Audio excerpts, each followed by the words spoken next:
Hey everyone, welcome back to Switch Top. Today we're counting down the top 10 best Nintendo Switch games that you absolutely need to play. These are the games that define what makes the Switch such an incredible console. Whether you're into exploration, strategy, platforming, or just pure Nintendo magic, this list has something for everyone. So let's jump right in, starting at number 10. Pokémon Legends Arceus. This is the Pokémon game that finally changed the formula, and honestly, it's refreshing. You're thrown into the ancient Hisui region, which eventually becomes Sinnoh, and your job is to create the first Pokédex from scratch. The game ditches random encounters and lets you see Pokémon roaming in the wild, and you can actually sneak up on them, throw Pokéballs in real time, or start battles strategically. Combat feels different too, with a new turn order system based on speed and move styles that let you go for power or agility. You're constantly crafting items, completing research tasks for each Pokémon, and exploring these massive, semi-open areas filled with alphas and rare spawns. The story involves space-time distortions and a mysterious rift in the sky, but it's really about the journey of understanding Pokémon in a world where they're still feared and misunderstood. It's not a perfect open-world game, but it's the most fun I've had catching Pokémon in years, and it proves Game Freak can innovate when they take risks.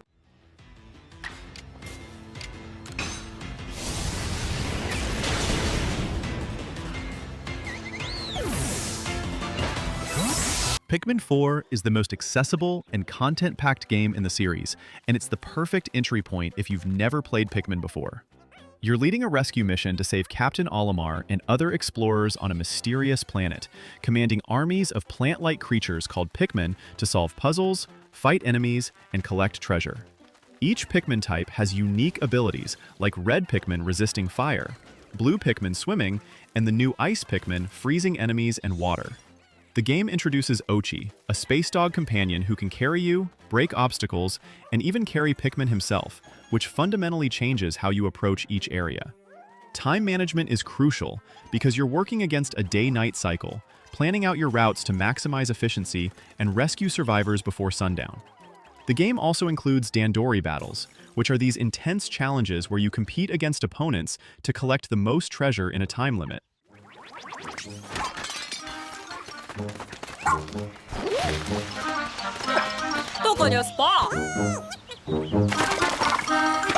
Kirby finally made the jump to full 3D, and the result is one of the most delightful platformers on the Switch. You're exploring a post-apocalyptic world called the Forgotten Land, where nature has reclaimed human civilization, and you need to rescue Waddle Dees, who've been kidnapped by the Beast Pack. The core gameplay is classic Kirby, where you inhale enemies to copy their abilities. But now, you're moving through 3D environments with way more depth and exploration than previous games. The new Mouthful mode lets Kirby swallow massive objects, like cars, vending machines, and traffic cones, to solve environmental puzzles in hilarious ways. Each ability can be upgraded multiple times, and finding blueprint collectibles to unlock these upgrades gives you reason to explore every corner of each level. Boss fights are genuinely creative and challenging, especially in the post-game content. The level design perfectly balances accessibility for younger players while hiding enough secrets and challenges to satisfy veteran gamers.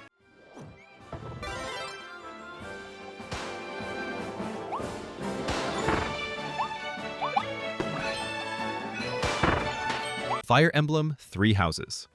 This is a tactics game that completely consumed me for over 100 hours, and I still wanted more. You play as a mercenary who becomes a professor at a military academy, and you choose one of 3 houses to lead, each with their own students, storylines, and perspectives on a brewing continental war. The game splits between tactical, grid-based battles where positioning and unit composition matter intensely, and a school life sim where you build relationships, teach students to develop their skills, and explore the monastery between missions. Every choice you make in building your students affects how they perform in combat, and the class system is incredibly flexible, letting you turn anyone into nearly any unit type if you invest the time. The story starts with typical academy drama, but gradually reveals a complex conspiracy involving the church, ancient history, and the nature of the crests that grant people power. Each house route shows you completely different perspectives on the same events, and you'll genuinely feel conflicted when former students become enemies based on which house you chose.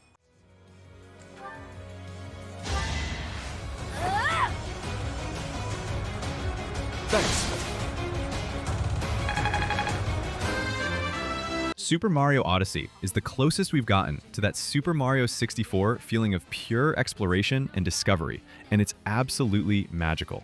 Mario's traveling across different kingdoms in an airship with his new hat companion Cappy, who gives you the ability to capture almost any enemy or object by throwing your hat at them. This capture mechanic is genius because it means every kingdom introduces completely new ways to play, whether you're controlling a T-Rex to smash through obstacles, becoming a bullet bill to fly across gaps, or possessing a fork to catapult yourself across a room. Each kingdom has its own distinct theme and aesthetic, from the photorealistic humans in New Donk City to the food-themed Luncheon Kingdom, where everything's made of vegetables and cooking ingredients. The game is packed with power moons to collect, and they range from obvious ones on the main path to incredibly obscure secrets that require serious observation and experimentation to find. Movement feels absolutely perfect, with tons of advanced techniques that speedrunners have pushed to insane levels, but even casual players will appreciate how smooth and responsive everything feels.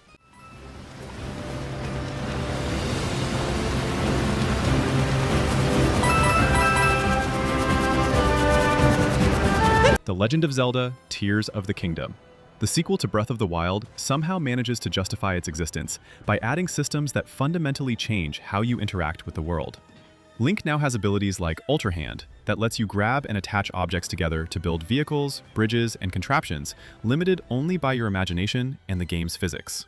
Fuse lets you combine weapons with materials to create unique weapon combinations, solving the weapon durability issue by making it part of the creative process rather than just a limitation. Ascend lets you swim up through ceilings, which completely changes how you think about exploration and dungeon navigation. The game now has sky islands floating above Hyrule and an entire underground region called the Depths that's dark, dangerous, and filled with valuable resources. The story involves Zelda disappearing into the past and Ganondorf's return, with the main quest pushing you to explore all regions to find sages who'll help in the final battle. Shrines return with new puzzle mechanics built around your new abilities, and the dungeons are more traditional than Breath of the Wild's divine beasts.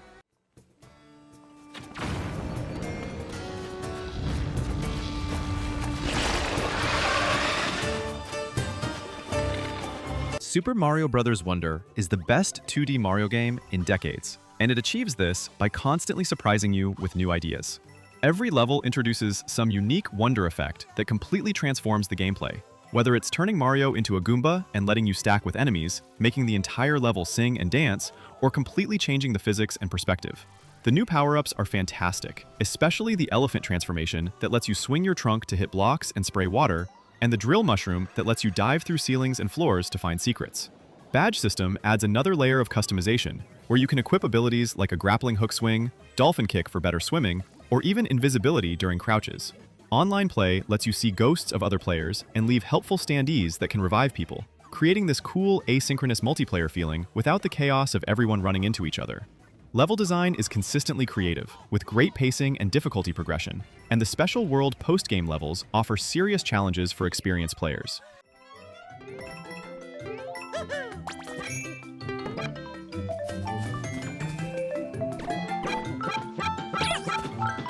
Xenoblade Chronicles 3. This is a massive JRPG that'll take you 80 to 100 hours just for the main story, and it earns every minute of that time. You control a party of 6 soldiers from 2 warring nations, Keves and Agnes, whose lives are limited to just 10 years before they're sent back to be reborn. The combat system is real-time but incredibly deep, with each character filling specific roles like attacker, defender, or healer, and you're constantly managing positioning, combo chains, and fusion attacks, where characters combine into powerful Ouroboros forms. The world is absolutely huge, with diverse regions to explore, tons of side quests that actually develop the world and characters, and a day-night cycle that affects enemy spawns and NPC locations. The story deals with heavy themes about the nature of war, what it means to truly live when your life is artificially limited, and breaking cycles of violence perpetuated by those in power. Character development is genuinely excellent, with the main party feeling like a real found family by the end, and the relationship between Noah and Mio is handled with surprising emotional maturity.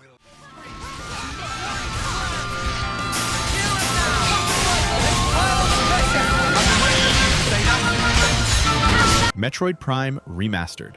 This is a masterclass in how to remaster a game, taking a 20-year-old GameCube classic and making it feel completely modern while preserving everything that made it special.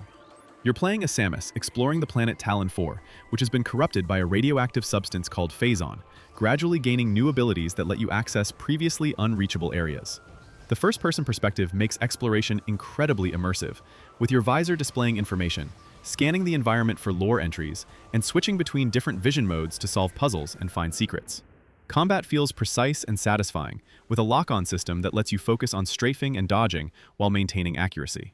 The world design is interconnected brilliantly, with shortcuts and elevators that make backtracking feel natural rather than tedious, and you're constantly discovering new routes through areas you've already explored.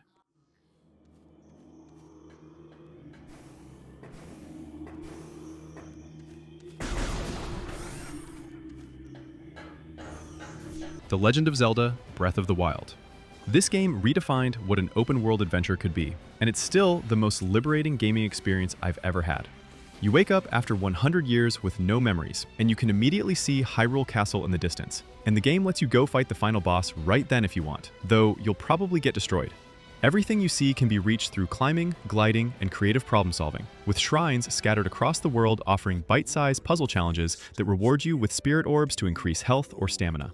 The physics engine is incredibly consistent, meaning fire spreads naturally, metal conducts electricity, and you can use the environment in combat by rolling boulders, cutting down trees, or creating updrafts with flames.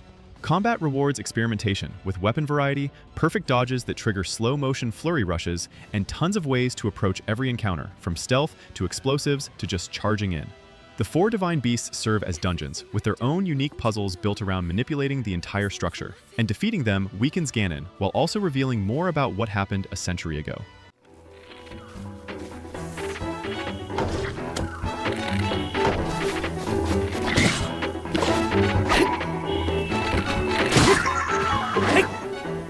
And there you have it, the top 10 best Nintendo Switch games that showcase why this console is so special. If you enjoyed this video, hit that like button and subscribe for more gaming content. Thanks for watching, and I'll see you in the next one.